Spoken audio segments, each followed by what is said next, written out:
tinda ng suka sa gasoline station. So sabi ko, Jack, ano to, pampagising? Yun, inom na yun siya. Hindi na kape, no? Suka. Oo, suka yun. Maraming salamat, General. Thank you very much. Thank you. Next naman, Gretchen. Yes, Jet Li. Okay,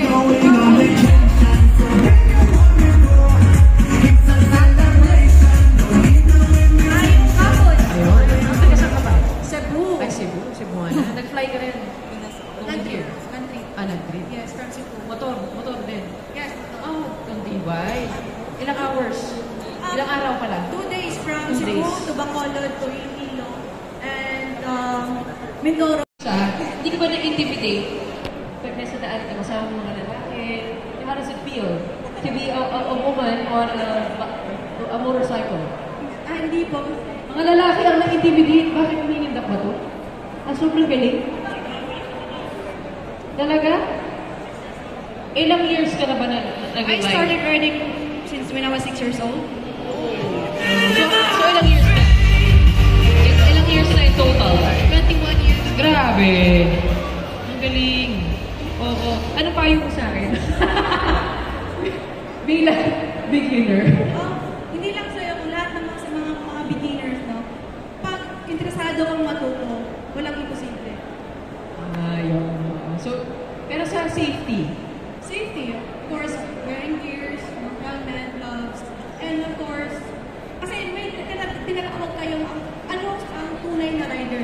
Diba? Ang tunay na rider, yun. Kuya Iba, Kuya Maki, ang tunay na rider, marami definition. Isa doon ay wala yun sa sisi ng motor, sa laki ng motor, sa mahal ng motor, sa presyo, sa presyo ng motor. Nasa rider po yan kung sino at ano ka sa kalsada. Siyempre masarap sa pakiramdam pag nag-ride na lalo yung sa amin, Team Wheeltech. And I've been doing this since 13 years old din ako. So matagal na rin ako nagmamotor and this year, kasama ko na rin sila nag-Philippine Loop kami. And this coming October 20, pupunta kami ng Tacloban then going to Jensen. Ano mas gusto mo, kotse o motor? Holiday. Motor talaga ako. Yung kotse, hindi mas nakaka-excite mag-motor. Yung nabibigay na feeling na pag nasakay kami. Hindi kayo tinadhana ng kotse, no? Joke lang. Love ko to, na Dominic. Hindi, kasi naalala ko yung una mong post, di ba? Yung kasama mo yung mga yung family na to sa Boss Ironman. At yung Wheeltech yung kasama mo noon, tsaka Euro Monkeys. Siyempre. Palakpakan mo natin to si Dominic. Pero alam ko matagal-tagal na yung samahan ninyo ng Wheeltech. What is your message to this family? Siyempre, bala ko rin siya matapos someday. Hopefully this year, gamit ng mga bikes siyempre ng Wheeltech. And of course, aside from that, also to promote not just